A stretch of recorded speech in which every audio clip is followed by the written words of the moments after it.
How's life?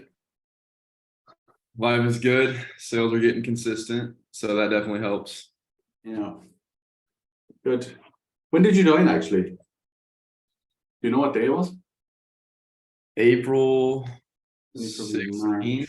April, something like that, yeah. I think you've just crossed 4 weeks, if I'm not mistaken. Yeah, literally yesterday or today would be like 4 weeks. Shit. Maybe my audio's gone. I'm lazy. I left my microphone over my apartment. So I'm lazy as shit with audio, technology, and everything else. Am I back?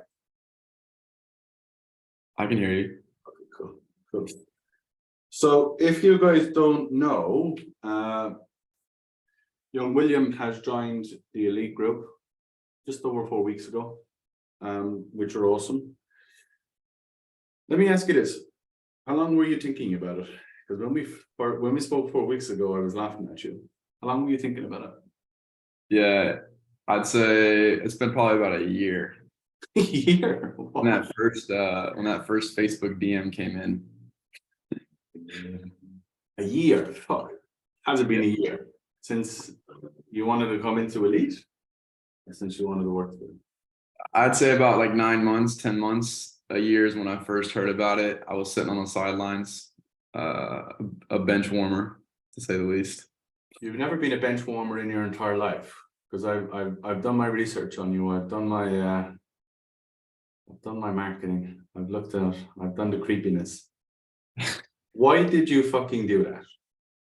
And I'm gonna have a serious conversation with you from it. Why did you do that? Why did you wait 11 months, 10 months to fucking do something you were probably going to do anyway? Fear. What were you fearful of? Well, fearful that you were going to close me if I got on a call with you, number one. But and that I would have no objections. That was probably number one. Yeah.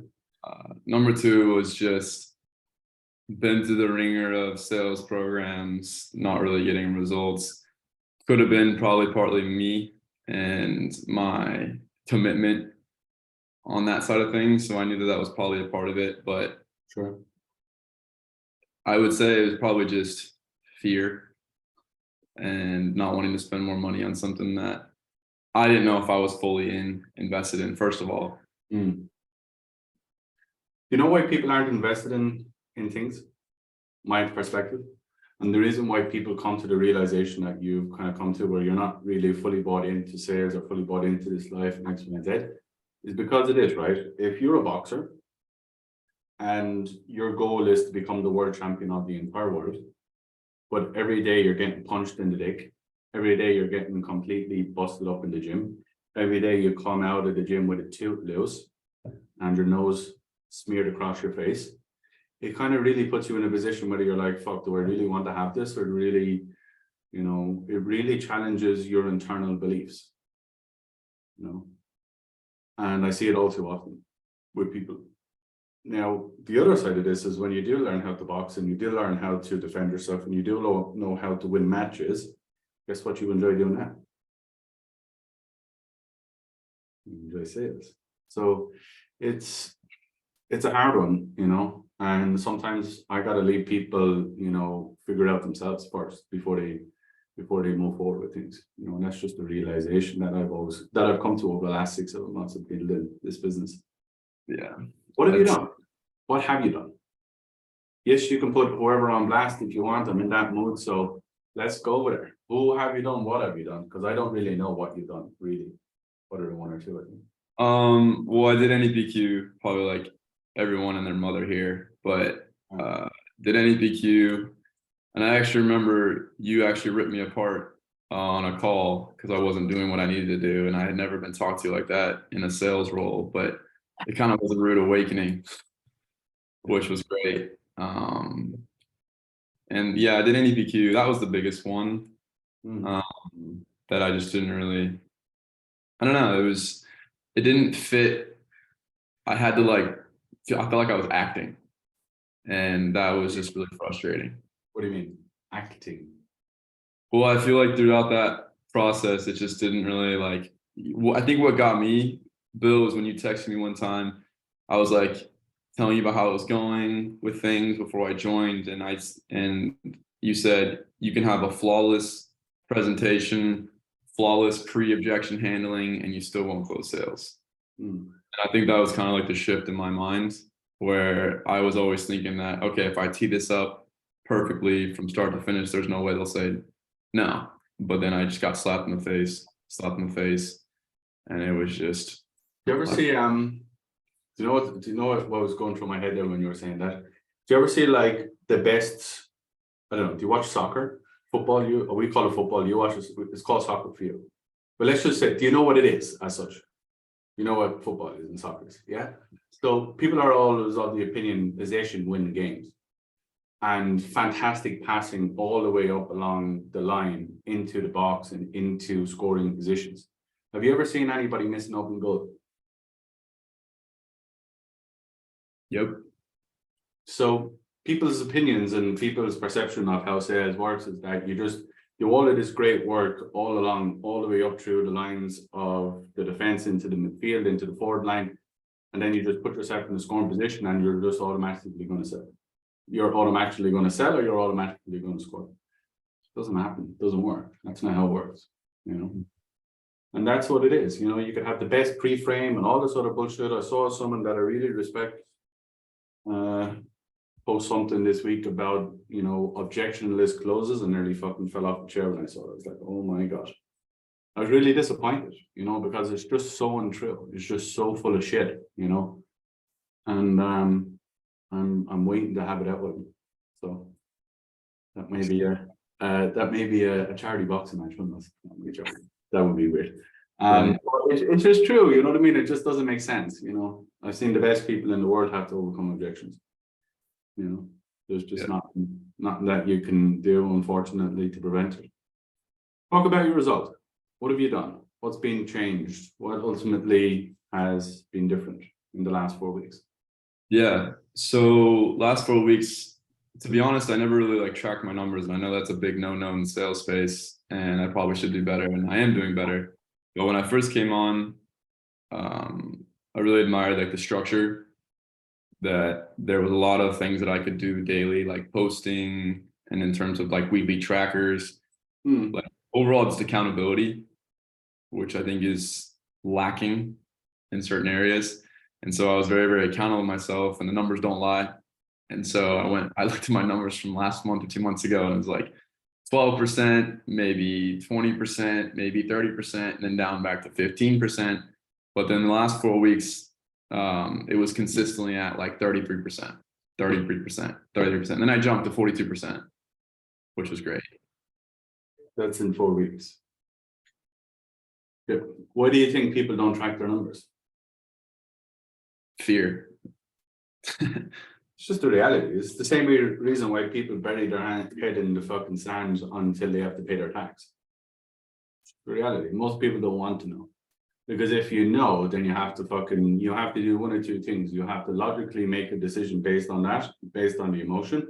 Or the second thing is you have to conceive that you're garbage and that you're allowing yourself to be garbage. Yeah, I'd say like the truth will set you free. Spoken like a true elite warrior. As painful and cheesy as that sounds. It's just, but it is cheesy, but it is true. Because without that, you're just running around headless. You know what I mean? You're just like hoping, wishing, praying. And in this market, with everything getting tighter and tighter and tighter, there's too much competition to not know where you're at. There's too much BS in the marketplace. There's the cost of acquisition is going up and up and up. And if you're on offers where you're not necessarily one of the guys, you're just fucked. I'm just telling people that now. You're just in trouble, like big trouble, you know. And then you end up in a situation like you were with, where you're questioning, do you even want to be in sales? Questioning the idea of going back to a 9 to fucking 5. Wow, what a fucking shit life that is. Can't go fucking surfing at 7 o'clock in the morning doing that, can you? No, you can't really teach surfing lessons and make it very far. No, that's the issue. What do you think has changed? Yes, the accountability is obviously elite. Yes, the training is look, I'm not biased in saying that, with the consistency that we produce. But for you, like, what is it specifically for you that helped you change, do you feel? Yeah, so I don't know if you say this a lot, and I don't want to sound like a broken record, but you say all the time, the information here that you present is kind of like being hit with a fire hose all at once. And you do a very good job in the beginning of just being able to drink it from a faucet. So in that sense, all I did in the beginning was just get the low-hanging fruit, like the 1 or 3 deals a week that are just tiptoeing on the edge. Right. And most of the time I would get them, but they would cancel. So now it's a matter of just overcoming their fear, just like my fear of like joining the objection box. Yeah. And that's got me at least 3 more deals a week, or like even just 2 more deals a week. And that's an extra like 600, 200, or a grand, anywhere from $600 to $2,000 a week. And I mean, that's $100,000 more a year. And that's, yeah. So in 4 weeks, you've ultimately put an extra $100,000 in your bank account for the investment. yeah.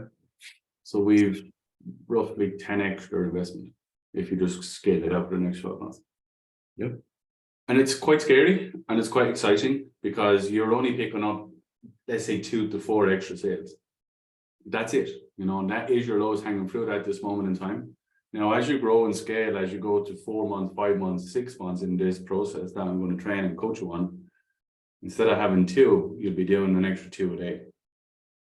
Say you go from making 4 sales a month or 4 sales a week to 8 to 12. That's how it works. You know what I mean? And it's just the hardest thing you're going to have, buddy, is keeping yourself consistent. Because I just know who you are as a person. I just know from the last 4 weeks of trying to keep you on the right track. That's the biggest thing for you. It's to just keep you engaged and keep you doing this stuff consistently. It's the biggest problem most people have, is staying consistent with everything, you know? Yeah. And you're right, though, when you come in, everything is like a fire hose. And I said that to you on the call. I said, do 2 things for me, buddy. Stay in your lane and just focus on the low-hanging fruit. Don't get distracted by everyone's wins. Don't get distracted by people coming in and saying, oh my God, I just went through the North Star planning on so-and-so date. I just got it paid in full in under 14 minutes or whatever, maybe. And because you see it all the time. And what happens is people that come in, they get distracted to shiny objects. And then they stop doing what I need them to do quickly. And then that's what happens. They get a little bit sidetracked. But if you just stay on the path and you just stay in the objection for the first 4 weeks, roughly, that's how you end up doing what you did. You know, that's the key. And then you can go and fix the rest of the stuff. You know, at least then you can save deals rather than losing deals. You know? Yeah. Absolutely. Why did you get into sales? Because it's not for everybody. How did you end up in here and what was the journey for you? It was an accident, to be honest, but I feel like that's a lot of sales. Sounds like your dad when he talks about you as well. Yeah, that may be there may be some truth to that too. But yeah, 3 accidents in my family. But yeah, I came back from Europe and I was studying. COVID hit, came back, nothing was hiring for what I wanted to do, absolutely nothing, and everyone can relate. So I started in like door-to-door solar, started doing that. Okay, learned that you can actually make real money. Was shown like a proven process, how to make that work, but did not really see the sustainability of that. So I switched over to the remote sales world probably around a year ago. Right. What were you doing beforehand? What couldn't you get working? Well, I mean, just anything really at that point to get some experience, and like the only thing hiring was sales. No, when you said you came back from Europe, you couldn't get a job in what you had studied. What was that? Yes. So I studied like international relations, sustainability, very, very like broad topics, political realm. Yeah. Okay, and you couldn't get anything working, so you ended up in sales. I'm very much like you. That's how I ended up in sales. I shouldn't be here today. You know, realistically, if COVID didn't happen, I wouldn't be here today. You know, I didn't know high ticket sales was a thing until my mate said to me, "Look, we're fucked.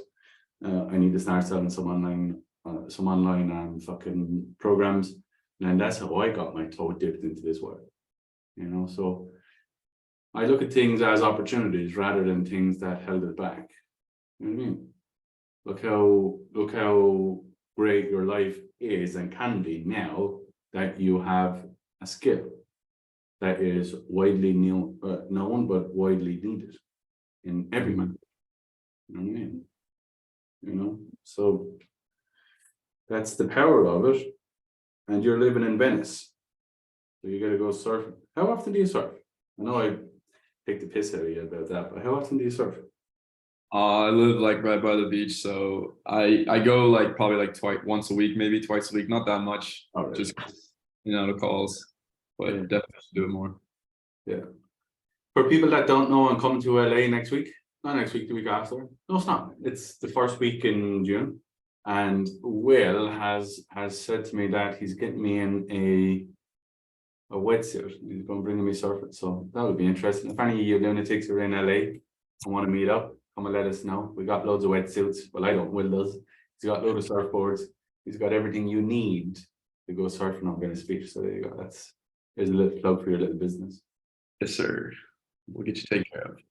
Good. So tell me, what's the plan moving forward? Like, what's the goal? Yes, you've had a little bit of success, which is what I want. Yes, you've gone from like 12, 13, 14% all the way up to 40 something, which is awesome, which is a 4x. Over the course of the next 12 months, you're going to 10x your income. So what's the plan? What's the goal? We sit down in 6 months' time. Where do you want to be? What's the plan there? Yeah, the goal is to be, right now I'm taking around, I have scheduled around 20 calls a week. Okay. So I would say I run only around like 15 of those, maybe a little bit less just because of reschedules and whatnot. Yeah. Financially, the goal would be to do 20K a month consistently. So when I was in solar, I was hitting that number, but the next month could have been like 6K. Yeah. So the goal is to be, 90 days down the road from this point to be hitting consistently 20K and be taking, I don't know, maybe 15 calls. Sure. So tell me any other industry where you can learn a skill within a year and a half, 18 months, and pull in multiple 6 figures every year for working less than 20 hours a week. Nothing legal. Well, yes, exactly. It's just bonkers, isn't it? It's just bonkers, like how good we have it, But also, this is why there's so many people in the space. This is why it's overflowing with garbage. Because everyone can see the North Star, I always tell you guys. Everyone can see the shining place where people want to be. But there's a massive gap. What do you think that gap is between someone who doesn't make it and someone that doesn't make it? What do you think is in the middle, in your opinion? In sales specifically? I mean, from what I've experienced and like seen, like for me myself, like I probably spent around like 30K just on like sales training. Yeah. So last 4 weeks, to be honest, like I probably spent around like 30K just on like sales training. Yeah, I probably spent around like 30K just on like. Okay, sorry, buddy. So you've spent 30K on sales training. Yeah, I probably spent around like 30K, and I think like a lot of people are like not willing to like spend that kind of money, and therefore like their prospects are unwilling to spend that kind of money. So in reality, like objections people get are most of the time the objections that they would throw at someone. Why do you think people don't invest in themselves? That's a better question, isn't it? Because like you haven't invested 30K with me anyway, that's for sure, but you can if you like. I've got loads of kids buddies. I've got loads of Irish kids running around the place that need to be fed. But anyway, why do you think people don't? Like, what do you think is that hesitancy with a lot of people? I'll say it again, it's just fear of the unknown. Self-limiting beliefs in terms of like how they were raised, beliefs about money, beliefs about debt. I think like if you crack that code real quick and simple, you're off to the races. I mean, that was for me the biggest thing, the biggest aha moment with what like the training and objection box like elite was just fear. Like that is something that I've never been like taught really how to like deal with. and I think it was internally something that I was dealing with, and therefore like projecting that on people. And so once I learned that like 80% of the time, yes, there's money issues, yes, there's logistical concerns about making like the people getting their finances together, but ultimately it's a fear. Yeah. So you're like, sure. I think sales reps, that's a big thing. Yeah, and it's so spot on. Like I get this from time to time, and I see this from time to time with people. They're always like, I'll invest in myself when I have the opportunity. And I'm like, you're so broken, buddy. And they're like, what do you mean? I'm like, you're not getting opportunities because you don't invest in yourself. People don't want to break bread with you. We only spoke about it earlier on this week again. There's an abundance of people here in this industry, in this space, but there's not an abundance of great people. As you come up the ladder, it actually turns into a spiral. It actually turns into a cone, as per se, upside down cone, as you can imagine, or a triangle, whatever it may be. Yeah, so a triangle. Yeah, so look at the triangle. They're like, where's your triangle? Yeah, it's a triangle. And as you get up and up and up, and as you get closer to the tip of it, there's less and less people, And Drake says people are fighting for relevance. And they're fighting for relevance all down here. I'm a big Drake man. So they're fighting for relevance all the way down here. And they're afraid to do the things that level them up. And it's a shame because there are some great people out there that are afraid that would be really good. And I mean top quality people. And unfortunately, you get to the stage where you're at and where you were at, where you sit on your hands for 11 months and you think you can just fake it. And you think you can just, bootstrap your way to where you want to go. You just flatline. You're absolutely spot on. You just flatline at mediocrity. And the problem with that is you don't got enough time in these offers anymore. How many offers have you been on in 12 months? Just one. Just one. Fuck, you're one of the lucky ones then. You just have one offer. Yeah, well, I started in actually December this past year, but I've been training for the remote world since like last year. And I was just in a transition. So I was like 1 foot in solo, 1 foot out, and like transitioning in. But like, yeah, I mean, I can see because like what I learned in solar is that business owners are ruthless. So at the end of the day, you said something that was really, really like eye-opening is like, what's their goal? Their goal was probably just to make $1 million and invest in real estate and then be on their way. So that was kind of like, and I actually saw that happen, the turn and burn, and it was an eye-opening moment. Like, holy shit, I'm just like at the bottom of the barrel here. So if I don't do what I need to do to protect myself and like 10x my income, like maybe bounce it around for the rest of my life. So spot on. You're absolutely so spot on. People don't understand that, I did 5 years in this industry. I did 5 years of building this business. I did 5 great years, make X amount of M's. I'm out. And that's the realization that people don't understand. You look at someone like, and I'll go back to someone who really took on the high ticket sales and kind of really pushing on. You go back to Taylor Welch. Do you know who Taylor Welch is? No, traffic and funnels. Okay, so Taylor Welch was one of the first big guys of traffic and funnels that were running high ticket sales, that were building businesses, that were doing funnels, marketing, advertising, building out copy and all that stuff. He made a shit ton of money, like a shit ton of money. He used to actually run a sales company as well. Weren't very good, to be quite honest with you. But what he does now, so he ran it from maybe, let's say 2016, 2017, something like that, all the way up to maybe 2022. He took all his money and now he's investing it in property. And now he's really pulled everything back. And he only does, compared to what he was doing, completely changed his whole business model, completely lean, a very subscription type business now. I actually have this thing here, look. So it's Welch equity. So he does all this kind of stuff. I really like him. I like what he's about. But as I was just alluding to, it's it's the business owner. You gotta figure out what their long-term plan is. You know what I mean? But you also have to look at your own long-term plan, and you have to take care of yourself. Because at the end of the day, if I pull the plug on this in the morning, like, where do my team go? The only thing that they can have that will carry them is what? Inherent skills. Correct. That's it. Skills.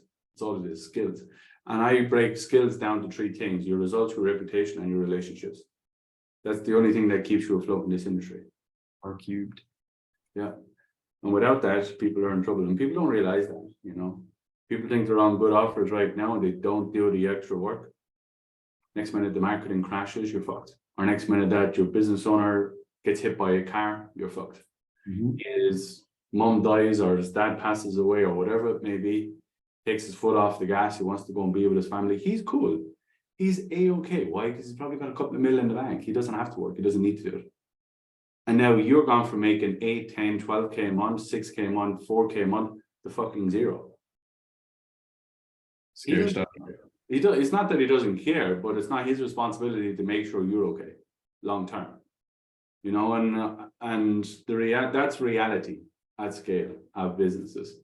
You know, hopefully I do a lot better in terms of my team and stuff like that. But as I say to them all the time, like, there may come a day, a couple of years down the road, 10 years, 15, 20 years down the road, 7 years down the road, I could turn around and say, I'm 40 years of age, guys. I've done really well for 10 years. I've got 2 kids, 3 kids.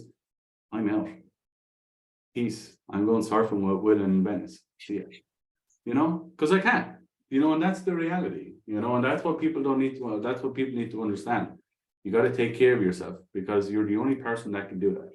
You know, and that's something that I want all you guys to leave Elite with, knowing that no one owes you anything, and no one is more responsible for your outcome than you are yourself. You know. Yeah, the truth. You know, so if you and I were having this conversation 11 months ago, what would you have said to Will at that exact moment? Because you'd be fucking far better off now than you are now if you did fucking make a change 11 months ago. Yeah, it's a little disturbing to think about. I mean, the way I look at it is like, and I think other people can see it too, is like, what's the worst thing that can happen? Right? Like, if you're in a 9 to 5 or if you're in a shitty job, like, or if you're in like a shitty sales position, you invest this money. I mean, there's really no, like, the worst case scenario is the best case scenario. Yeah. The worst case scenario is what? Let's break it down. Let's walk through it. What is the worst case scenario if you joined Elite? Like, the worst case scenario. What do you think that would be? What do you think that fear was for you? The fear would be just be joining another club and I'd be X amount of dollars just gone and plateauing the same amount of money that I've been making before. Yeah, I'd probably recoup that money back in a couple months. No biggie. Right. But you look at the other side of things, it's like, okay, well, if I don't do anything about this, with inflation and everything else going on, where does that leave me? And it's kind of a scary thought. What's the upside? So that's the downside. The downside is very simple. You potentially may lose money. That's ultimately the downside. Let me ask you, before we go and wrap this up, knowing what you know now, did you feel the fear was warranted 11 months ago, now knowing that you've been in here for 4 months? It wasn't warranted. Why not? Well, obviously now that I'm on the inside of things, right? Like, I know kind of like what to expect and like where to go. But like, I think you said things to me that before I jumped on that no one else had said before, like real slaps in the face that were the reasons why I plateaued and why I didn't get results of other like sales organizations. And I don't really know if that's answering your question, but short answer, no, it wasn't warranted, the fear. But I mean, worst case scenario, I meet a bunch of other sales reps, get to know Bill very well. to me, like there's no, like, now that I've like spent money on these things, like it doesn't really, like, I don't see the bad in it. Like I don't see like a really horrible situation forecasting. What's the upside for you and for everybody else? I mean, everyone's seen it. Like I was sitting on the other side of this table looking at all these like calls on Friday, reps that came in. Like I was always watching these, and people were doing like 10x, like consistently putting out testimonials. And I was like, there's no way that Bill can be writing all these testimonials at once. There's no way he can be conjuring these up, and then not the same person getting like repeated over. And these are short-term results too. This isn't like BS. That's the crazy thing. That's what kind of got me. This is like doable things, and no one had ever like spoken to me about objections. It was all pre-objection. Yeah. But reality is the objections are where you overcome the person and not what they're actually saying. I'm gonna play devil's advocate with you now, and then I gotta bounce because I gotta go coach some people. Okay. You know why people don't talk about objections? You know why the people that people look up to don't talk about objections? Because they're fucking garbage at them. Because you can't coach it. They can't coach it. I guarantee you. That's why they put all the work out there. Pre-handle, probe and clarify, this, that, and this, that, and this, that. Let me be very serious with you. Anyone could sell what they sold.